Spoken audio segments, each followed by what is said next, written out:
Good evening, Demon fans, and welcome back to the Demonland podcast. My name is Andy, and we're only 17 days, 17 hours, 13 minutes, and 26 seconds away from the first bounce of 2019. Will this season end in the ultimate joy, or will it all end in those all too familiar tears? Tonight, I'm joined once again by Grapevine. Good evening, Grapevine. How are you? I'm not too well, to be honest, Andy. At this early stage of the season.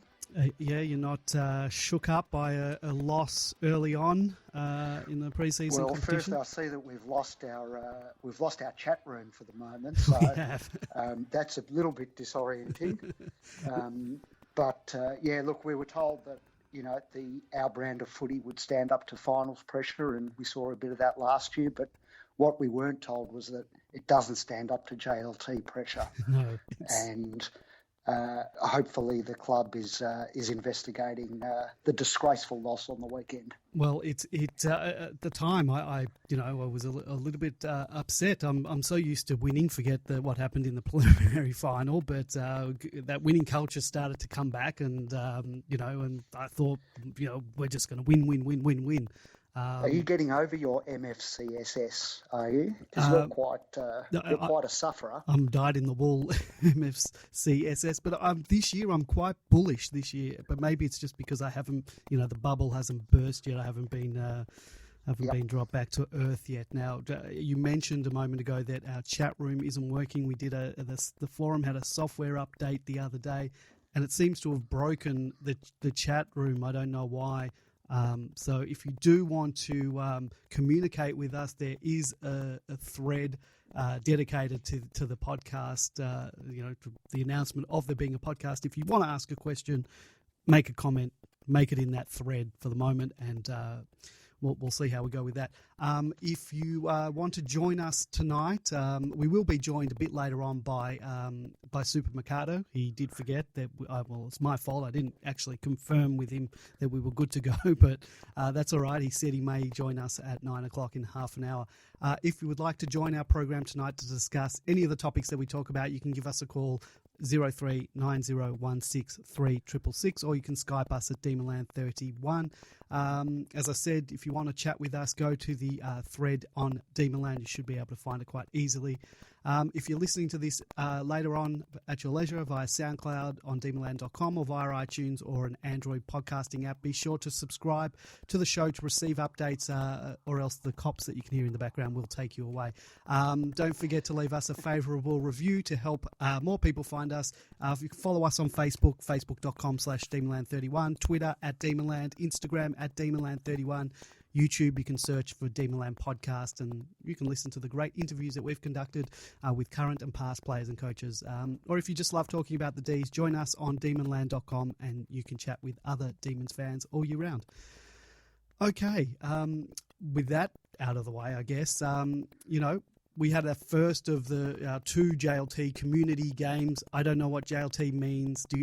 Grapevine, do you know what JLT have you worked out yet? I saw someone jalapeno, lettuce, and tomato. I believe that was a Whispering Jack. He loves. That was Whispering, was it? Right. I'm sure he stole it from somewhere else at some point, but he'll claim that. Now, look, that we played on Sunday in sweltering conditions, and it's fair to say that we went in with a very inexperienced lineup. I counted 12 of our best 22 to 25 were missing, including the entire leadership group: Gawn, Jones, Viney, Jetta. Leadership all out: Vandenberg, Lewis, Hibbard, Melksham, Lever, May, Hannon, and you can even include Cade Kolodajnic. Still can't get that name right. Yep. We took on the Tigers. They fielded a strong lineup. Martin, Cotcham, Rewalt, Rance, as well as many others of their 2017 Premiership team were in there. They were missing, I think, Caddy, Castagna, Greg Townsend, and obviously new recruit Tom Lynch. Tale of two teams, really. Was it unreasonable to think that when we got 28 points, I think we were up at one point in the first, I thought we were going to be an unstoppable force in 2019. Grapevine, what happened after that? I don't know if we return to the bad old ways of the past, where we're giving up leads. I don't think so. No. it's the first of the JLT games, so we don't know to what extent coaches are trialling different things or perhaps not showing their full hand at this stage. Obviously, we had quite a different team to the one that will take the field in round one. Richmond were a lot closer to full strength, so I didn't read too much into it, and I actually thought for the most part we acquitted ourselves quite well, and including some of those names that probably won't be in the round one team. So we during the game, I think I was guilty of panicking and thinking, like, once they sort of got on top of us, and they really did. I think the scoreboard flattered, the scoreline flattered the actual contest in the end. They missed a lot of goals. They had a lot more shots on goals. If they'd been kicking straight, it would have been a bit more of a massacre. But, I think I was panicking during the game about our depth, that I thought we had a depth problem because this was happening to us. But now they've had a few days to sort of think about it. You realise it is just a practice game, but just in regards to those depth players, when you have depth players, they're there to fill sort of a hole at a particular time, sort of one at a time. But when you have a whole bucket full of holes and having 12 players out, you can't expect all those hole fillers, those depth players to be able to hold the water in that bucket. At most you can carry 2 or 3. But once you start getting up to half a dozen or 7 or 8, you're going to get exposed. Every club, even those with the best lists, and I think it's acknowledged that we're in that category. Yeah. But you're right. If you've got if half your side is made up of those players, then you're going to struggle. So I don't think it is a sign. Some people are saying, well, our depth isn't good. Well, it is. It's just you're not meant to have all those players holding the team. And then, the few top-tier players that we did have in there then can't, do everything, carry the load. Now, look at our midfield. We were winning. I mean, we have got a couple of real jets in that midfield. We're blessed to have Oliver, Brayshaw and Harms in there. They absolutely killed it because I'm pretty sure we smashed it in the clearances. So that's definitely not a problem. It was really good to see those guys continue their red-hot form from last year, all 3 of them, and probably particularly so Harmsy, who was probably the bolter out of the 3 of them last year. Yeah. And I think supporters were looking for that that confirmation that, he wasn't a one-hit wonder, and that his game has sort of reached a certain level, and who knows, he might be able to even take it up a level again this year. Yeah, absolutely. So I was just wrapped with the game that the 3 of them had. Yep. Now, in terms of... particularly given the ruck, the service or the lack of service that they got. Yeah. Look, obviously we're a different team with Gorney in there. Just in terms of those guys as well, all of them had pretty much interrupted pre-seasons. Both, Oliver had shoulder surgery on both shoulders. Harms had on one of his shoulders. And I know that Gus didn't have surgery during the off-season, but he had some back issues.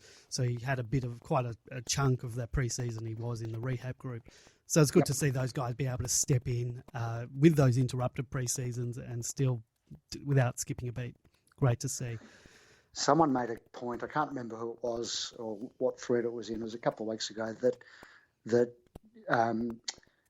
we saw late last year with the return of Vanders and Viney that when the club said that they were ready to play football, they meant it. Yeah. Those guys returned to the team after long layoffs and absolutely were ready to go from the get-go. They didn't require a game or 2 to build up. And so I think there's good reason to have faith in the club's doctors and high performance managers and whoever it is. That they'll, when the time's right then and they're ready to go, they are ready to go. Yeah, absolutely. And also when you talk about those 2 guys in particular, Viney and Vandenberg, absolute bulls. can't wait for both of them to return. And we're certainly a different team when you start including those guys and some of the others that I mentioned a bit earlier. So it's a bit hard to take a lot out of the game that we played on the weekend. But how do you think some of the rookies and the depth players performed? Maybe we'll start with the cult figure of the team, the new cult figure, Braden Bruce. After were you at the Collingwood practice match a couple of weeks ago? No, and I didn't see it, so I actually didn't see any of the footage from there. But I understand he played better in the Collingwood game than he did on the weekend. Yeah, I was quite disappointed. I've been quite bullish on him, sort of not thinking that he's the second coming or anything, or that he's going to be the difference between us winning a premiership or not. But I was quite bullish about us being able to play both him and Gorney in the team, and I still think we should try that. I thought he was great with Gorney in that first game against Collingwood, albeit there was no Brodie Grundy playing, so they weren't against the best, but I think they sort of worked well. I would still like to see them play together and not have Bruce being the lone ruckman. And look, it was very hot, so we're not sure how he was affected by that heat because he spent a lot of time on the bench, particularly in the second half, and I'm not sure what the plan was there. We know that Declan Kelty played quite a lot in the ruck in the second half, and we know that wasn't the original plan with Declan. He was going to play forward. He's been training with the forwards all summer. So he was going to play more in forward and relieve in the ruck, but I guess the conditions on the day sort of called for a different tactic in regards to Bruce. So, look, Bruce didn't... He knows how to jump, Kelty. He does. Sure. He's going, and we'll talk about him and also Harrison Petty, who I was impressed with. But look, Bruce... It wasn't his best game. I might excuse it because of the heat, and I'd love to see. Do you think this week he should play with Gorney? And what are your thoughts with Bruce going forward? How we use it? Look, I haven't factored him in too much into my thinking this year. I know a lot of people think that the two big man combo is the way to go, but Gorn is so dominant. And so on top of his game at the moment that I'd be scared to tinker with things too much. You've got the game's best ruckman in there. If it ain't broke, don't fix it too much. I don't think anyone's suggesting a 50-50 share or like that. But I just wonder how many games he'll actually be selected for. I think it'll depend very much on our opponents from week to week. And depending on how these new rules factor in, if there's any, if there is any advantage, if there's very little advantage or whatever, then I'd like to see how it works. I'd like them to at least experiment. I think where it does help is Max towards the end of the year. There was the question of did he have nothing left in the tank towards the end? Certainly in the first two finals he was still playing some great footy, but does he need a bit of help?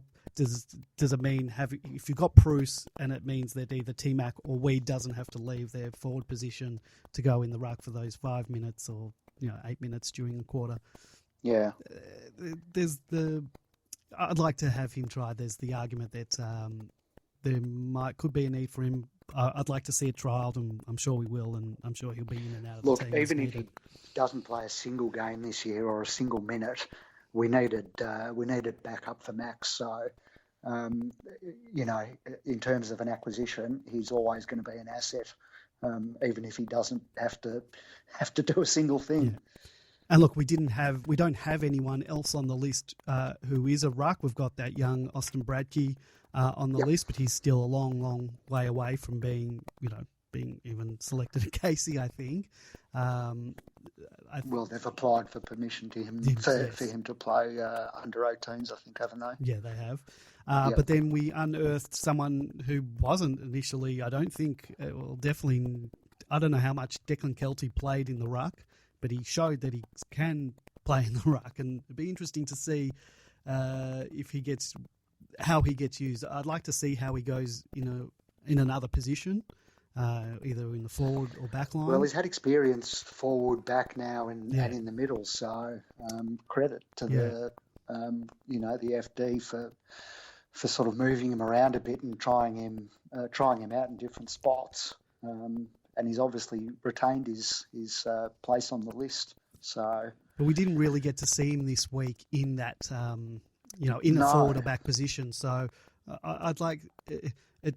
One wonders whether there's a spot in the team this week for a couple of those fringe players to trial out, and we won't know until they pick the teams. But you'd think if Hibbard's coming back, they said May's going to play. Obviously, Lever's not ready yet. Be interested. Jetta's back, so it'll be interesting to see who of the guys who played this week and were fringe for the team, whether they get a run in this or whether we're going to try and go as full strength as possible. Were you impressed with Harrison Petty? I thought he took quite a few good strong marks in defence. Certainly played a lot better than he did in the one game that we have seen him play.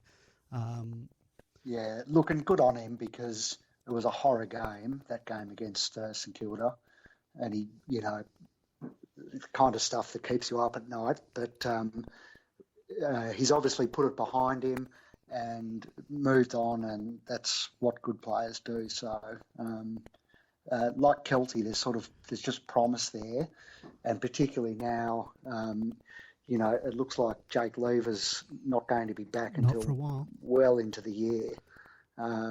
Perhaps we will see Harrison Petty playing a third man up role in some games. That Lever, was that news fresh today? That's what it was to me. I don't know where I got this from. I was thinking round 8. Yeah, I think there's been a few things.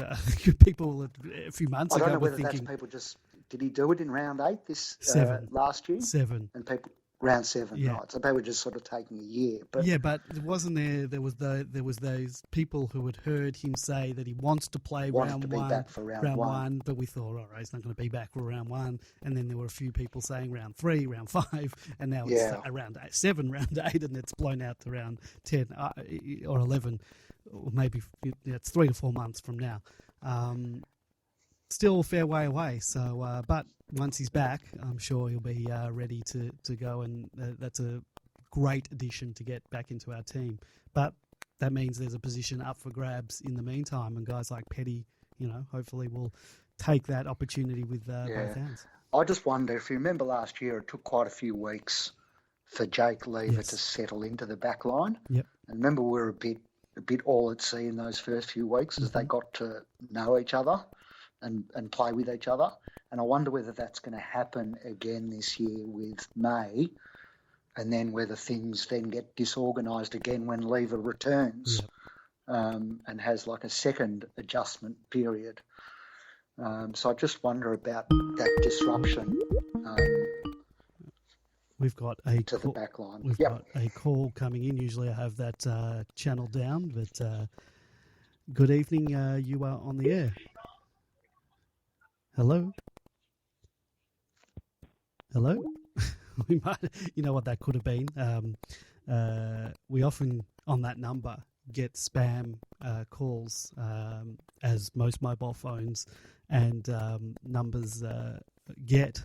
And so I'm just wondering if we got an Indian call centre that's just hung up on us. But that could have been an entertaining call as well. And I think if we get that again, we might have a little chat with them, see what they know about us. DZF has asked a good question in the thread.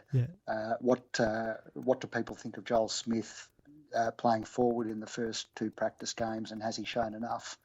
And I suppose there's a question mark generally about where he fits going forward.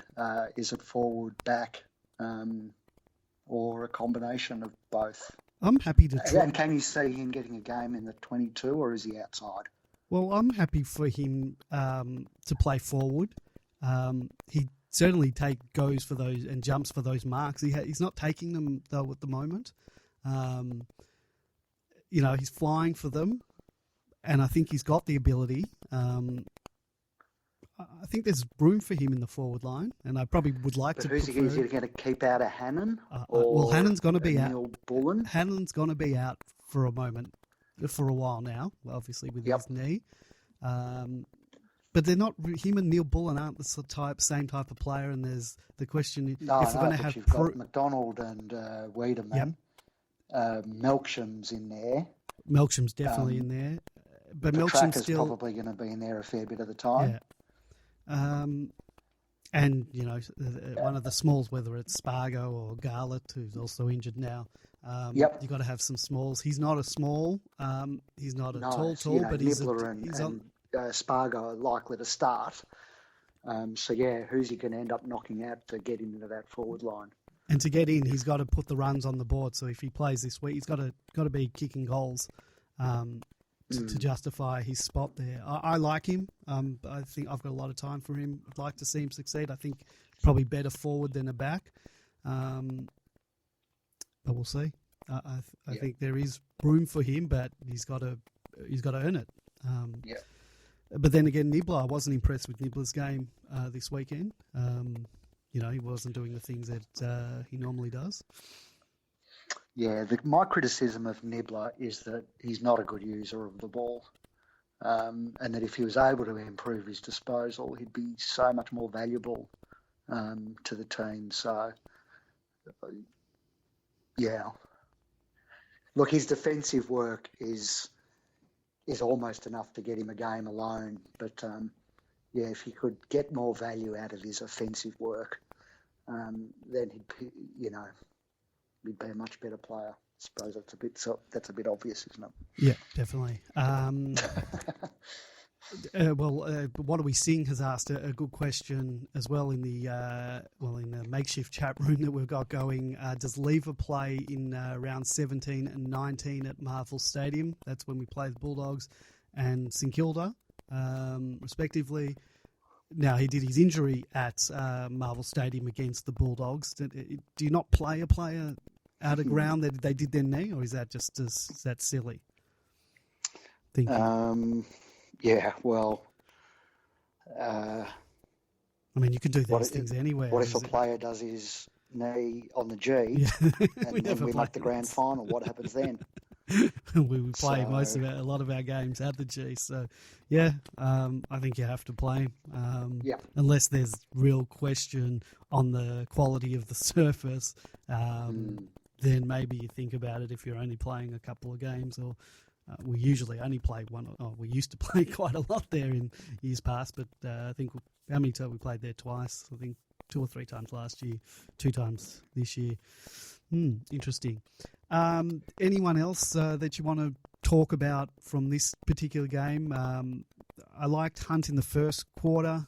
I think he sort of was out of the game for most of it. A little bit of a return to shades of 217 again, which is good to see. Yeah, he did a great rundown and tackle.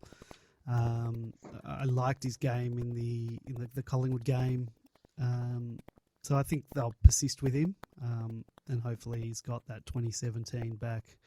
He's another that could potentially fill that lever role. He's not afraid to fly for the ball, Jaden.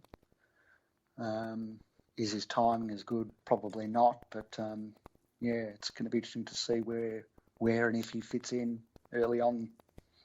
Another thing I was a little bit critical on the team as a whole was that our delivery into the forward line. Maybe that was Richmond just putting us under so much pressure, but we were just bombing it in, and we were critical about this last year, just bombing it in. And I think all of our forwards were just flying for it. They had no chance with, Rance was just all over them. Very hard. We weren't sort of kicking to leads or kicking to a 1 out. It was just always to a pack situation, and we just couldn't get our big men to. I was going to post in the game day thread that something along the lines of, so it turns out it wasn't Jesse who was the problem. Look, there are times when we've been really good going forward and spotting up 3 men inside 50, and other times it's. Sort of a long bomb without direction. But that chaos ball does have value for Goodwin. To some extent, it's by design as well. And I don't think Tom looked at his best. I'm not sure whether it had anything to do with the minor procedure that he had the week or so prior to that. We'll see. Yeah. All right, well, might move Not on. too fast. We might move on unless there's anyone in particular that we've missed out. We might move on. Garry Lyon made a big call during the week, earlier in the week. He said that in his lifetime, and I think that's the quote, he said, in his lifetime, in my time on this earth, I think Clayton Oliver is Melbourne's best ever midfielder. And he went on to say he'll win a Brownlow. Now, Brownlow medals aside, because it's quite a subjective thing. It's the umpires. He obviously last year didn't catch the umpire's eyes. So forget whether he wins a Brownlow or not. But what do you think about that quote? And personally, I can only really go back to the late 80s. Anything else I've seen is sort of, or heard about, it's just word of mouth. So I can only, of what I've seen. Yeah, you and I never really saw Greg Wells or Stan Alves. No, we didn't see those guys. Who were great midfielders of the 70s and early 80s. But really, it's not such a big call from Garry, and people have pointed out in the thread that we haven't had a lot of elite midfielders, in all that time. People have mentioned Todd Viney, and Todd Viney is an interesting one. He made the team of the century, and kept Tiger Ridley, who won 5 premierships, out as an emergency. And yet Todd was a really good player, and I'm a big fan and remain a big fan, but he wasn't a great user of the ball, and his disposal didn't really improve until late in his career. And I reckon Jack's going to have him covered. No problem. And I think, people might overrate Todd Viney just a little bit. And I think, Clarence beats him every day of the week and twice on Sunday. Yeah. Already. Now, Garry did also qualified it by saying that he's not including Robbie Flower as a midfielder. Well, things were different back then. A wingman wasn't, a midfielder. A wingman was a specialist position. And, Clayton Oliver, his handballing is sublime. He does have a great kick. I'd love to see him kick it more. He did a couple of kicks where he spotted up someone and just hits them, long. He's got a beautiful long kick that's accurate. There was another time that there was a piece of play that ended up with him having a mark where he sort of jumped over someone, and I thought he should have had a shot for goal. I think someone on the thread said it. Yep. He found Bailey Fritsch, who then kicked the goal, but just a talent and a half. But we've also got another guy, Brayshaw, who could also win a Brownlow. His skills aren't as good as in his kick sometimes on the left isn't good, but he gets a lot of the ball, racks up a lot of possession, gets the ball forward a lot. Huge talent, fearless as well. Yep. That's not even including Viney. So can't wait. Yeah, sort of comparing Oliver to Flower. It's apples to oranges, really. The game's different as well. So. Sorry? The game is a lot different these days. Robbie played with a certain grace that very few players in history have had. There's a real elegance to the way he moved, but Oliver's beautiful to watch too, and he's a footballer's footballer. The way he moves and his poise and balance. He doesn't seem to get...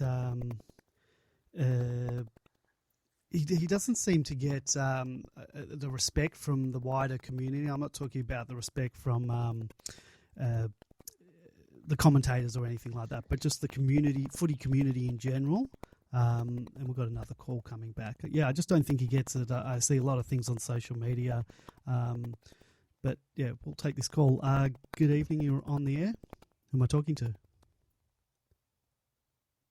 Hello? Oh, sorry, go again.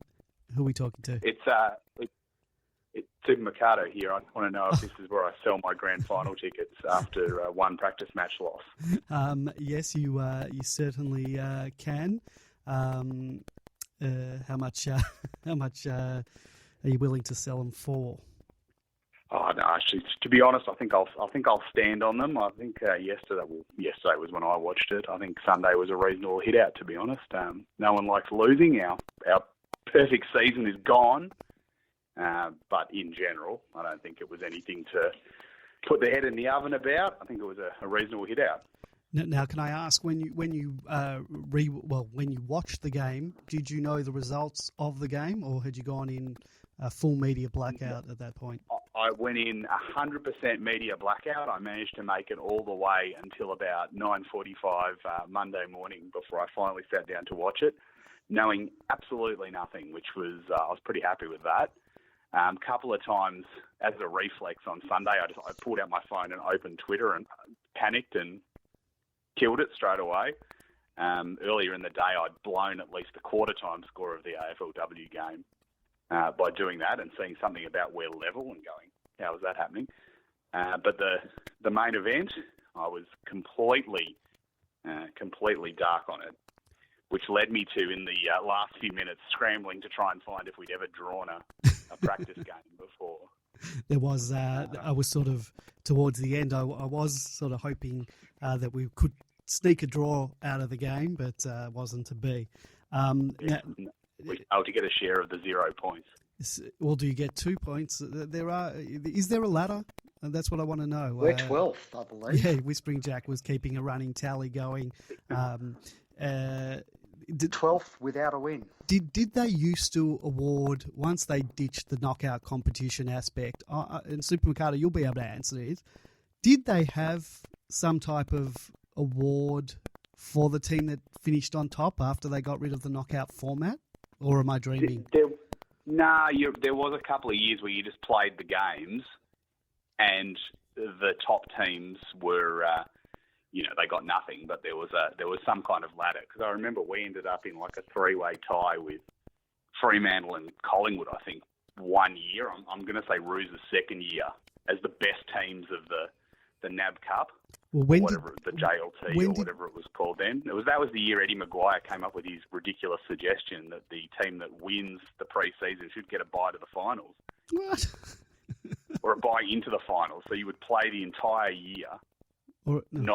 He's mad. With nothing at stake. Did Collingwood win that year or something? The pre-season. Well, that was the year where they were one of the top three teams. I think it was definitely us and Freo, and then Freo proceeded to go straight into the toilet. But yeah, that was one of those great moments where you just go, every time this person ever brings up anything ever again, now I've got something to prove why it was a stupid idea what they brought up, because they could go, well, but he's the guy that said you should get a bye into the finals. Well, they're not stupid theories if it benefits you. History of the knockout competitions, because I'm pretty sure I remember. Was there ever a time where they had a similar format to they have now, but then the two top teams played each other, or am I really dreaming about something that didn't happen? No, there was a few years ago. It was a non-knockout. I think the last one they had a final in. When they had the three-way games at the start. Yeah, I remember we went to Brisbane. It was that, and then it was you played one or two proper games, and it was the teams that were on top of the ladder at the end of that played in the final. Yes, okay, so I wasn't dreaming. Because the year we knocked off Collingwood, we beat Collingwood, and that was Neil's first year. We beat Collingwood, and there was actually an article in the Herald Sun about the Melbourne Revolution. Mark Neil's got them humming again. That was changed several months later to the author being staff writers because someone actually went back and took their name off it. I'm pretty sure that was the last one, because then we went into a game against Hawthorn the next week, and it was if we won, we were a chance of playing in the final, and they beat us by 11 goals or something. So I reckon that was the last time before they just gave up and went, well, no one really cares about the actual competitive element of the pre-season cup. Let's just play the JLT Community Series, whatever JLT is. I will quickly ask you, since you did watch the game delayed live, did you think? What was your thoughts after the first quarter or during that first quarter? Did you think we were the Fed income real deal and no one's going to get close to us this year? Look, you've always got to be wary, certainly with Melbourne at any time, let alone a practice match. I think it was pretty much the tail of the game. Like when we were going forward, we looked quite good. When we had the ball, we looked quite good. But the back line was just, it was with respect to the people in it, it was a B-grade back line. Once you take out, you can't factor May or Lever into it because they weren't there in the second half of the year. But once you take out Jeddah and Hibbert, I thought that the back line just lacked poise. So I was always on the defensive that once Richmond did start getting the ball forward, and to be honest, I didn't even know Rewalt was playing until the second quarter when he got a kick. So they just didn't have the opportunities in the first quarter, and then when they started getting them, we just didn't have the guys down there to look after it. Whereas down the other end, you had McDonald was getting double teamed by, premiership defenders and all Australians, and I think that was the big difference between the two, and that's why I'm not overly concerned. We still scored 101 points against a pretty much full strength back line of the reigning minor premier. So I'm certainly willing to take that into a game against Brisbane, who I do think will actually be reasonably good this year. But we still should beat them, especially with May into the side with his previous record against Brisbane. That'll have a few of them scared. But I think that will tell us more than, well, maybe the Richmond game will tell us more because it was a competitive performance against a very good team. It might be worth more than beating Brisbane if we do. But either way, we should get an idea this week of a more full strength lineup because obviously you take Gawn out as well, and Bruce Mania ran out at week one. And it was good to see the Demonland podcast own Declan Kilty thrown into the ruck and not actually doing too bad a job of it either. Yeah, he's got a nice little leap on him there. Yeah, you'd hate to see it happen in the regular season. But, we're certainly going to be living on the edge with, if anything happens to Max, we're going to be very, very vulnerable in the ruck position this year with all the new rule changes. Yeah, that's certainly true. Now, I've got a question though. Should the rest of the team follow Gus and Clarry and go sugar-free, given their form on the weekend? Based on that performance, they should outlaw sugar entirely in the entire training complex. Well, it was apparently they broke their sugar-free thing after the game because they needed to replenish whatever. Gus. Clarry said that Gus likes his snacks after the game. I guess they drink the Gatorade that to refill the electrolytes that has lots of sugar. So Clarry's always struck me as a red cordial kind of kid. Yeah, and so I'm nervous to take that off him. I don't want to lose his zest. He didn't seem to have withdrawal symptoms on the weekend. No, we discussed that. Now I'll ask you the question. You heard Garry Lyon's statement regarding Clarry. Is he the best Melbourne midfielder you've seen in your lifetime? He would be up there. Obviously, I missed. No, if you count Robert Flower as a midfielder rather than a wingman. Well, no, we're counting him all as the a other weird things he did. We're counting him as a wingman and not counting anyone you haven't seen, like not based on things you've read.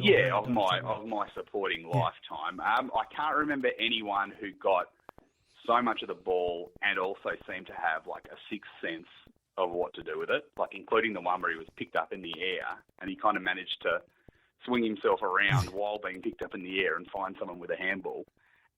It's just remarkable. Like, we've had good midfielders. Obviously, we had a large stretch where we didn't really have good midfielders. And you had, Maloney for a couple of years sort of holding the team up and then Jones for several years holding the team up. So obviously, Clarry also benefits from playing in a much better midfield than those guys. But some of the stuff he does is just sixth sense stuff. Like you see he goes to handball and then he just turns around and handballs to someone else and you're like, how did you see that there was a better option over there when you had your back turned to it? He just So knows. he's a chance. Almost to the point where the players who are receiving need to have that sixth sense as well to know that they're going to get it from him. He's just that good. Yeah.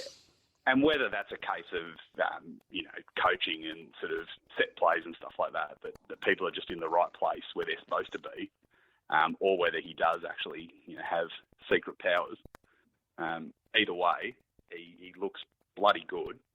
And I'd have to say, thinking back to my 30-odd years of supporting, it's hard to think of too many more that have had as much impact as he's had the last couple of years. But I guess you've got to do it over a larger stretch than a couple of years to be considered one of the all-time greats.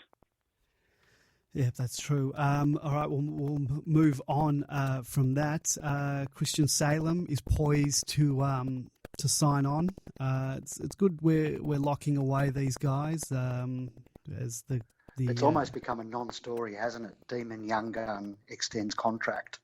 It's a little bit like man bites dog and dog bites man in journalism. There's only really a story if someone doesn't sign on these days. Is how it should be, because everyone's locked away. Yeah, they all want to be there. They want to be a part of it. They can see something's brewing and they want to be a part of it. Who's the next one that needs to sign on? I think Wiedemann remains unsigned, doesn't he? He does. But I think he's going to not want to sign on yet because he wants to prove that he can be worth. I'm sure he wants to put away a contract that's worth a bit of money, but he has to put the runs on the board for that to happen. Yep. Yeah, he might back I think his spot now, if Hogan had stayed, I could have seen him go at the end of this year. But once you take Hogan out of the picture, he's going to play every week, touch wood. Yep. And so I think it shouldn't be too long before, they've reached an acceptable amount to lock him in. But you're right, it's grapevine what you say. It's like it's almost like the journalists will have to go and be giving paper bags to players to delay signing soon to get a story out of it, because we are locking them all away, and it's exciting. It's obviously we went one step beyond what we did in 2010, but if you go back to 2010, which was kind of the good season of the bad seasons, you look back at that list, they had an all right year, but the age profile was just nothing like it is now. You've got so many of these players who are just going right into the peak of their career together. There's no guarantee you're ever going to win a premiership, just ask St Kilda of the last 20 years. But I think we've got enough in us now to have several years of having a bloody good crack at winning a flag, which is unlike. It's hard to even contemplate saying that. It feels weird to say it. Yeah, we're well in that window, and a lot of the media is now getting on board with it. We'll talk about that, the predictions in a moment. But while we're talking about Wiedemann, there was a post about the 2015, the class of 2015 in particular, the key position players of that year. How do you think Wiedemann's tracking amongst those? There's Wiedemann, there's Charlie Curnow, McKay, Hipwood, Himmelberg, Shaki. Where's Sam amongst that group? He's obviously behind Curnow and Hipwood, I would have thought. But probably comfortably ahead of the others. He's just had very little game time, Wiedemann, and really a lot of it rests on what was an excellent final against the Cats. You talk about breakout games, that was his. So if you can do it in front of 90,000, then, you're doing pretty well, aren't you? 3 goals and 7 marks and 20 plus touches or whatever it was for the night. A couple of beauty tackles. And his whole end of last year, and obviously until the prelim where everyone sank at the same time, I remember thinking at the time, every game he played from when he came back into the squad, which was the second last game, or it might have been the West Coast game, so those next 4 games, it was like every game was almost the best game he'd ever played in improvement, because his issue at first was when he got the ball, he was all right. And when he didn't have the ball, he was good defensively. Like, there was a couple of times where he hit people with monster tackles, but he just didn't get enough of the ball. I think his highest career disposals was about 7 until that West Coast game when he had about 15 or something like that. And once he started getting his hands on the ball, beautiful, like, looked great. It was just until then he could do it at VFL level, but he couldn't do it at AFL level. So I think the core of a good player was always there. It was just a matter of him learning to get the hands on the ball more.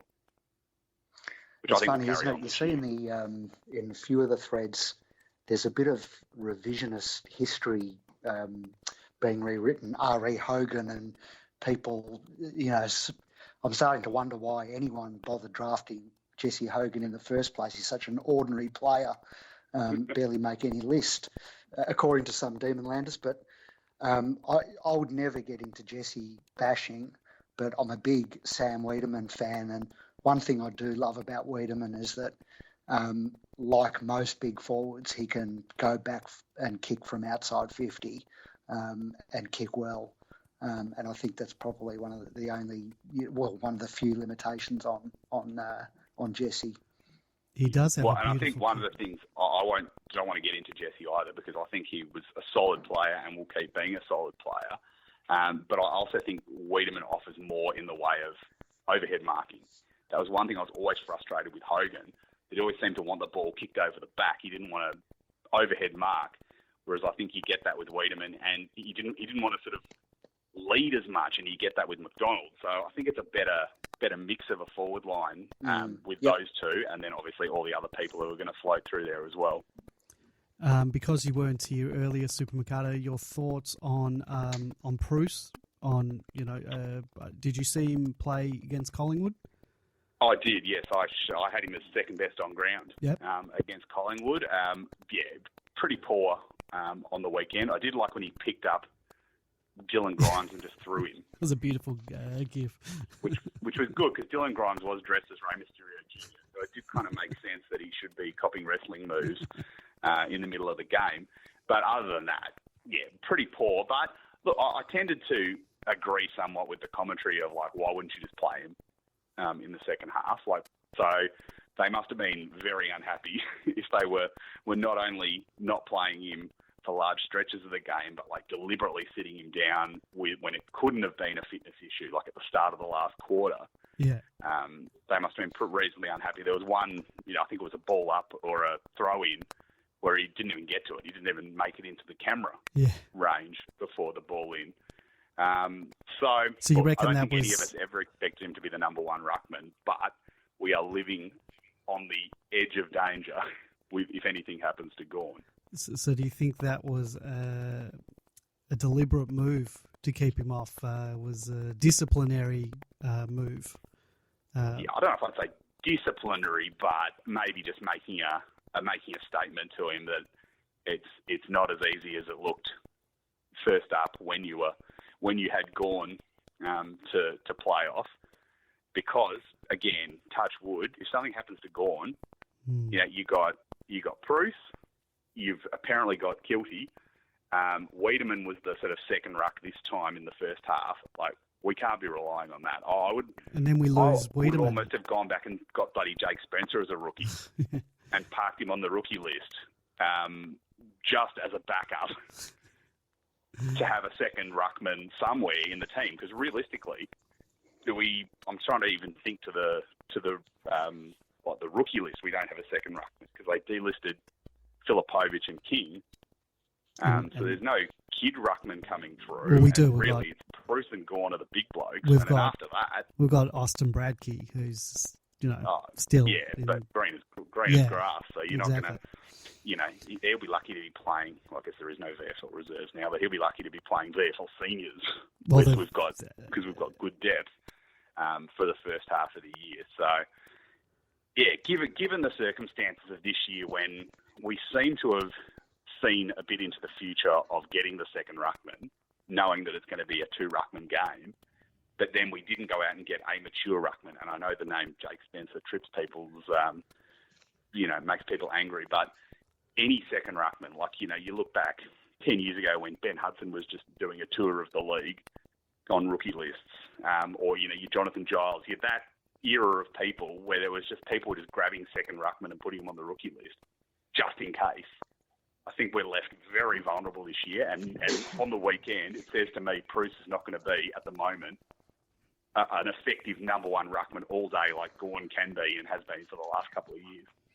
So what's your thoughts on the two of them playing together and we'll move on to looking at JLT 2. Do we just play Gawn next week, or we trial the two ruckmen again against competitive opposition? Certainly worked against Collingwood, fine. And I think that's the thing with, if you don't expect Bruce to play the whole game in the ruck like Gawn does, then he's going to be very effective. I would play them both for round one, but I'm just full of dread as for something happening to Max, because I think that is the kind of thing that could actually derail the whole season. Losing that ruckman who's going to play the majority of the game in the middle. Oh, look. If Maxi goes down, it's huge. Even if we have a backup there, because Maxi's a couple of years ago we covered it reasonably well because of the way the game was being played then, like just using McDonald and Pedersen and people like that. We got away with it, whereas now I don't think we would get away with it as much.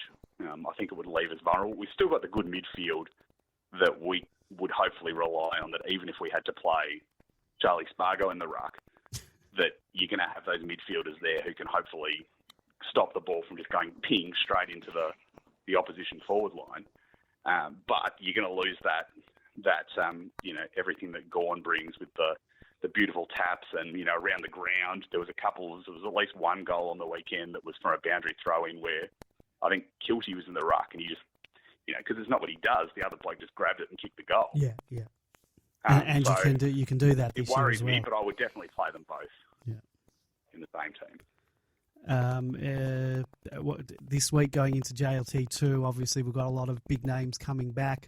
Are there any of the fringe depth players that got a game last week that you think will get a game this week? Do you think anyone like Kilty or Petty, Hoare, any of those guys likely to get a look in, or back to the twos? I thought Petty and Hoare were quite good, but they were overmatched by the people I were playing against. But I thought Petty especially did a couple of nice things.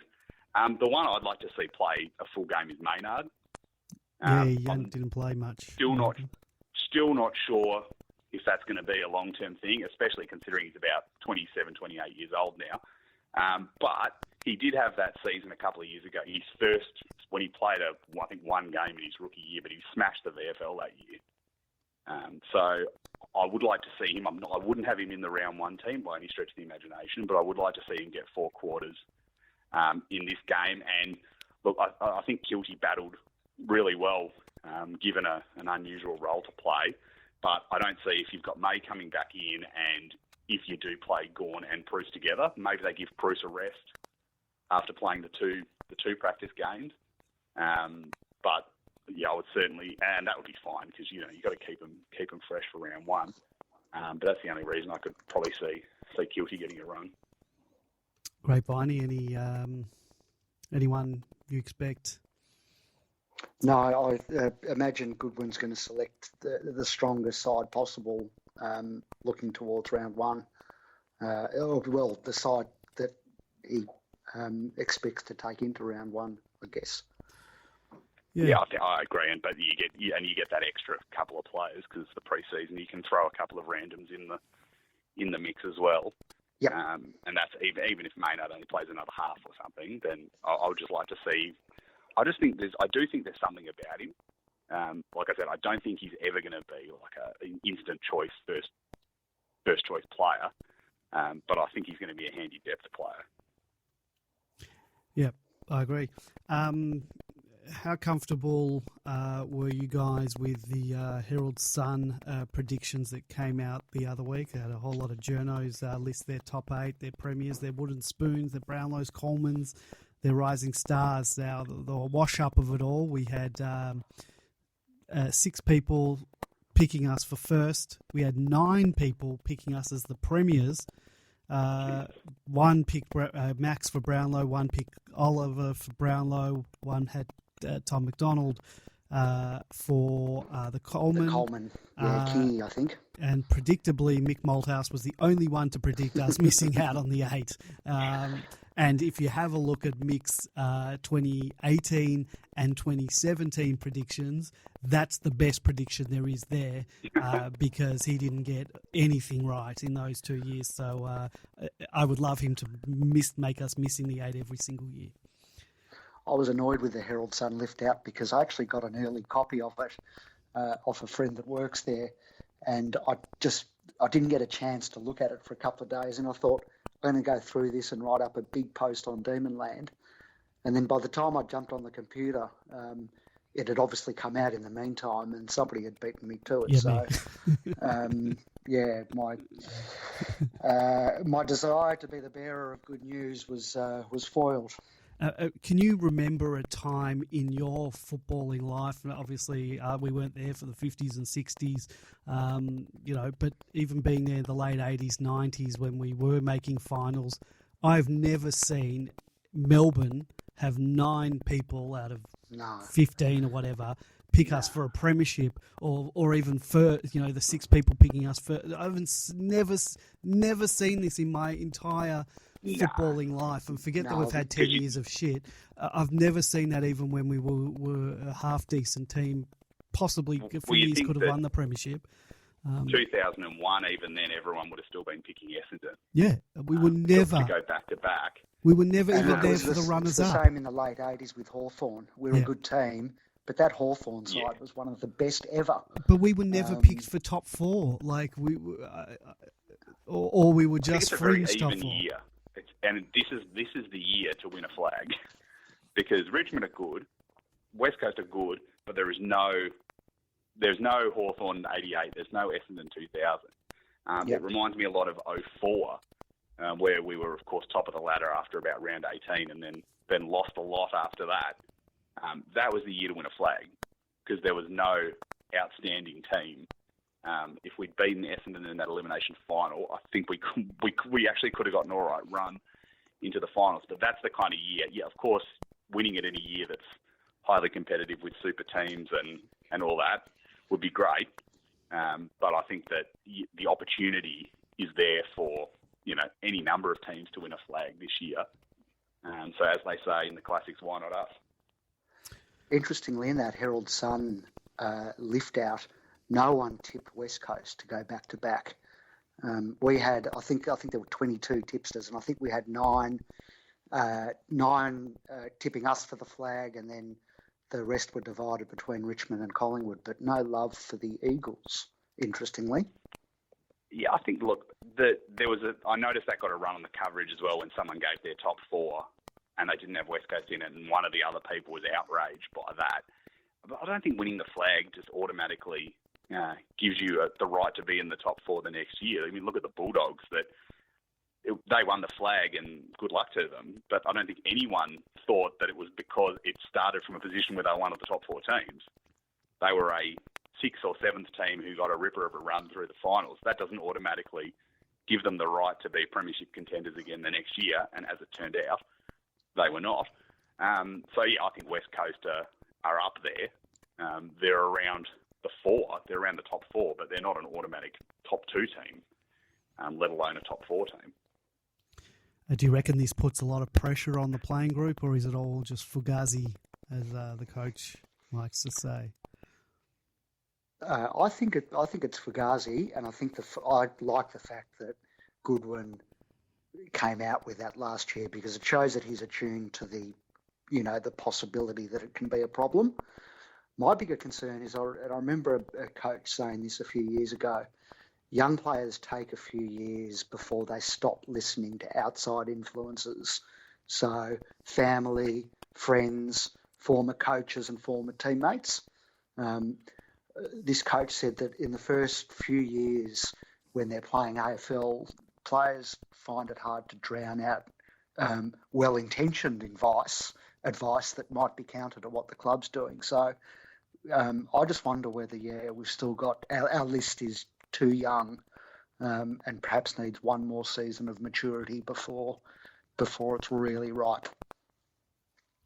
And I think it will depend on the adversity they face during the season as well. Like we haven't got an easy start to the year. No. We should certainly beat Port Adelaide at the MCG, although the last time we played Port at the MCG in round one, that was the beginning of the second phase of the apocalypse. This time we should beat them. Then we've got a Sydney in Sydney, a Geelong in Geelong. Let's say, worst case scenario, we lose all three of those games. Suddenly the media who've set us up as the next big thing are going to be laying the boots in. It's going to be talk about crisis, and they're going to be trying to, blow the joint up to get a story out of it. So it's how they deal with that adversity. Last year, remember we were in the hole after, I think we were 2 and 3, and we'd only beaten Brisbane and North, who at the time no one really expected to challenge for the finals. That's when Is Goody the right guy? Fred appeared. Yeah, they survived that, and so that says to me they can pull back from adversity. And not only did they survive it, they came out with a few weeks of absolutely pile driving teams up and down the country. That says to me that they can work their way through adversity. But I think that will be the big test. If they just kind of sit up the top the whole year, let's all hope they do. I think that's where they will go into the finals just like ready to roll. Or if they can get a run on at the end. But it's if there's a dip somewhere, as long as they can come out of that, then I think we'll be all right. Have you boys secured your Anzac Day seats? Because I reckon there's a sellout brewing if it hasn't already sold out. I did. The corresponding fixture 2 years ago had 85,000, right? That's when it was last the Richmond home game. And we were nowhere near, nowhere near where we are now. So if we were able to draw 85 that night, unless there's some sort of freak weather incident, I would have thought 90 plus for sure. It's early on in the season, so neither of us can have such a catastrophic start to the year that it becomes a crap game. It's going to be huge, so can't wait. And plus, it'll be played up as the next big thing. The contenders versus the previous champions. Yeah. Yep. Certainly, as far as Victorian teams go. It'll be a massive game, and when you obviously roll all the Anzac stuff in on top of it, I think it'll be definitely plus 90. Plus, they've got. Does that mean you got your ticket, Super Mikado? Due to my midlife crisis years of being a shift worker, I'm not even sure if I'm available that night, unfortunately. So if I am, I'll certainly make sure I get them pretty quickly because I reckon they'll go. Yep. They'll go pretty quickly. Yeah, and I just realised this afternoon, and I haven't done anything about it yet. Do we need to get pre-booked tickets now for a Queen's birthday? No, because our membership gets you. No, it's not our home game. Right, yes. So, which again, I know we discussed this last year. How did we end up with both Queen's birthday and Anzac Day? We should have in the 1 year. No, we've discussed this a few times. We did last year. And what the club should do is forego 1 year, Queen's birthday 1 year, and then you get alternating years, and so every year you have at least one home blockbuster, either Queen's birthday or Anzac. Because there's no way the other clubs are going to forego one of their years. We're going to have to take the hit. But maybe that's not even financially viable to do that. Maybe we can't. I don't know. Unless there's some like backdoor shenanigans going on where they're splitting gate receipts or something like that. Well, I don't think we're going to get. We're not going to get Eddie to do it. And it makes sense if you're going to take the hit now, because you'd assume Collingwood are going to have a good year this year. So the reverse game, our home game, should be a good gate anyway, even though it's not the public holiday. Yeah. Plus, we're playing these teams twice, and if we all have good years, we're going to be playing them twice. For the next few years. So you want to be the chief financial officer in the year where we play the two home games and then go on to another job. based on look how much money I made them this year, and then leave the next guy with the $500,000 hole in the budget from the away game. But yeah, I think we've got to do something about that, because that'd be great to be able to have in a year, sort of the alternating, because it sucks that both of them are away games in a year. Yep. But that, look, Eddie did something good for us for a number of years, and he has every right to take that away from us. It wasn't a given. And I've been saying for years that's the sign. That's a sign that when we've actually made it back, is when we stop getting the charity. Yeah. From Collingwood, we've sort of been getting the pat on the head. Oh, we little laddies, we'll look after you for all these years. Now it's we're standing on our own feet. Also, we still have to sell 2 games to the Northern Territory I was just about year to make good, but we've got enough money in the tank that we're not having to sell 3 games to the Northern Territory. Well, I was just going to say, that's probably even the next thing that has to be looked at as well. I love the whole thing of us doing that in the middle, the Alice thing that we did and have that, but I want to get those home games back. I want to have hostile home crowds against these interstate teams, especially if we're going to be a force in the next few years. Then I want those, get that advantage back, because playing the Eagles out there and Adelaide. The question is whether, if we got the game back, whether we'd get it back at the G or whether it would be an Etihad, Marvel game. We're out of Marvel territory. But we're not in Marvel territory anymore in terms of where we are as a team.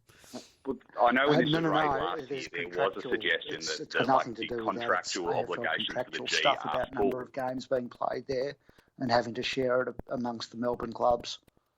And we get out of that because of our situation with the. Okay. Yep. And one other consideration to that if as the well 2 games came back, I think one of them would be MCG and one of them would be Marvel. Okay. Yeah. We're also trying to chuck the pokies, which is, however much money that is a year, and that's a good thing to chuck the pokies. But it's chucking the pokies, losing the Queen's birthday. That to me says that the Darwin Alice Springs games aren't going anywhere for a few years. But I'm satisfied that it ends at 2. Hopefully, they might even be able to pull it down to 1 and just play in Alice rather than Darwin in the next few years. But I think they're sort of. I know a few years ago they were of the opinion that there's $1.2 million there for somebody.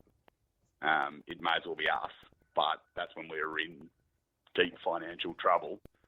Hopefully, even bring it back to 1 game up there, and the Alice one seems to be the less physically taxing one. And then play 1 a year and just wear that, bank the $600,000, but maybe they want it as a package deal. And it's all or nothing. So it should definitely be the goal, but I just also don't want to go too quick when we've only got a couple of years of decent profitability behind us. And I don't think we actually did make a massive amount of money last year. I'm not sure. I'll have to check that, but I seem to think it wasn't even $1 million profit last year, for instance.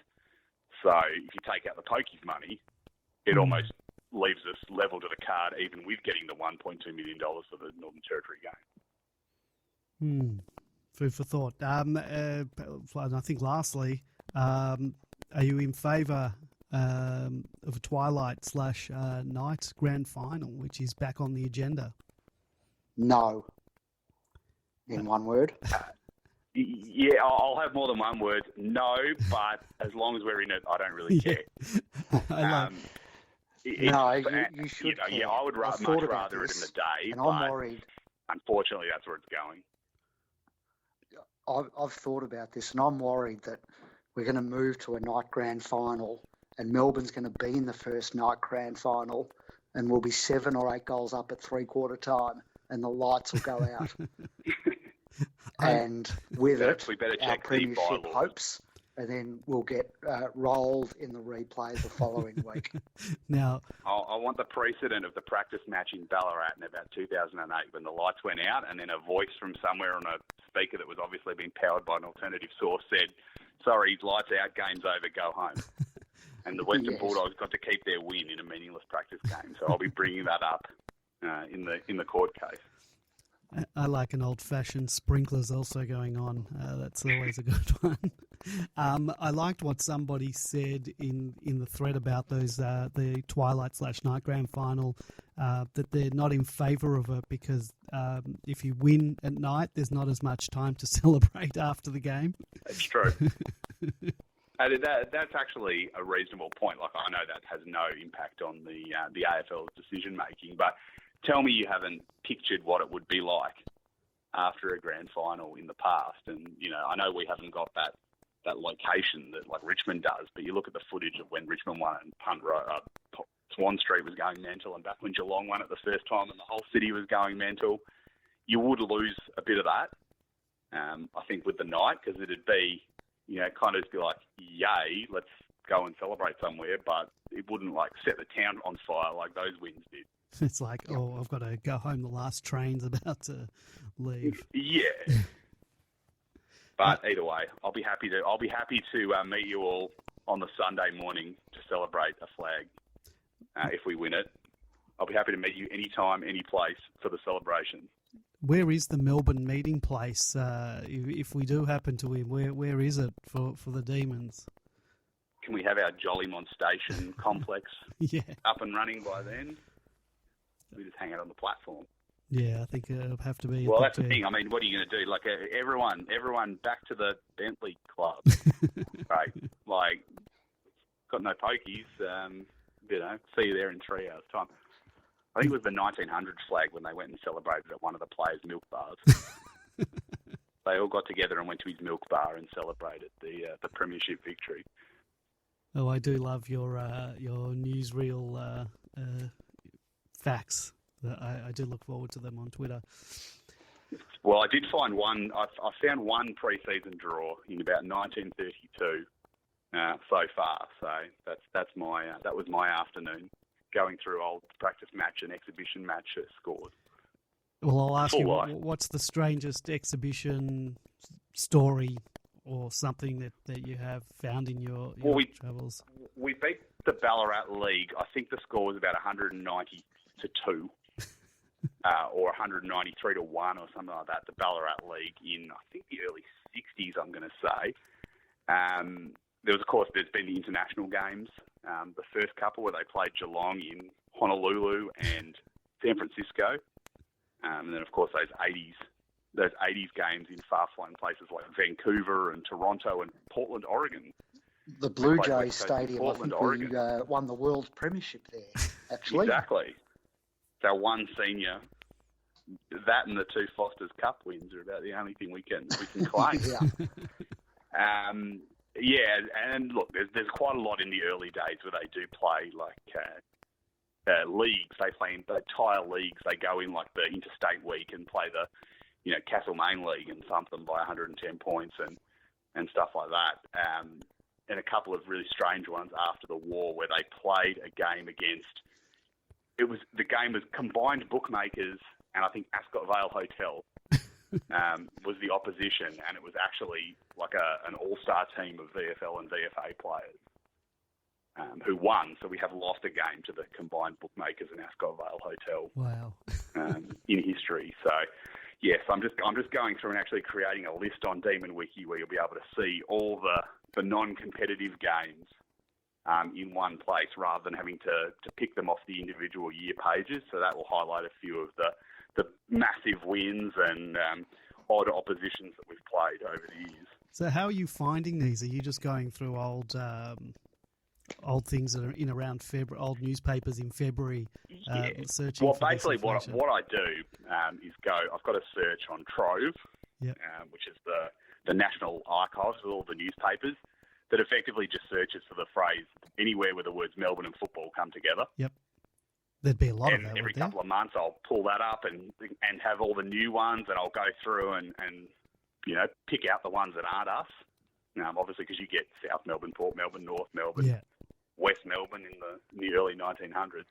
And then, just pick out all the information from those. So over the years, I've been adding them all to Demon Wiki, but they're all sort of if you go onto the 1932 page, you'll see a link to a game on there, but there's nowhere that actually shows the full list. And part of the reason I wanted to do it was because I was trying to work out if we'd ever actually play a pre-season game or a practice game at the ground we played at on Sunday. And had we? And as far as I can tell, no. We had one in Shepparton, another place in Shepparton in the 80s, but not Deakin Reserve, whatever it was called. Yeah. But it's brick wall around the boundary line. So yeah, I'm putting together just a big list so you can just see it in one list. All the wild and woolly places we've played, like Shanghai and Skinner Reserve, Sunshine, and places like that. So hopefully I'll have that done. And also, the biggest wins in those games, the biggest losses, pretty much all the stuff I've got for the real games that just doesn't have that archive at the moment for the practice games as well. Sounds great. I hope that all these other grounds allowed water to be taken into the ground, especially on a 38-degree day. I thought that was a bit of a disgrace, but I sort of understand why they did it. But yeah, on a hot day like that, pretty ridiculous. Boys, thank you very much for joining us on this JLT 1 edition of the Demoland podcast. I think we'll be back next week to wrap up JLT in the lead up to round 1. We're 17 days out from the season proper. Boys, are you getting excited for the season? Or nervous, like I am? Can't wait. The video that they put out was sensational and a great way to fire everyone up for the year. Oh, yeah. Well, let's talk about that for a second. I thought that was a really fantastic production. I actually watched it a couple of times, and, I know everyone on social media was saying, they had goosebumps, but I think I actually did have goosebumps. So great job by the footy club for that. Yep. Yeah, and I love when they acknowledged the cock-up at the end of last year. Yeah. They acknowledged that the debacle that was the Perth game, but that's the story. Like it's not like that's where it ends. They're gonna go forever. They're gonna go on from here rather than just we lost that game. Who knows what's gonna happen next? So yeah, I'd agree. That was real walk through brick wall stuff. After you'd watched it, I saw one dickhead Hawthorn fan who wrote. Jack Viney must have written something about it. It was I don't know about you, but I get excited about winning premierships, and it was like, well, that's why everyone hates Hawthorn fans. I absolutely agree. All right, boys, thank you very much for joining us. Super Mikado for coming on when you did. And Great Viney, thank you. And we'll see you guys next week. All right, thanks, boys. See you then.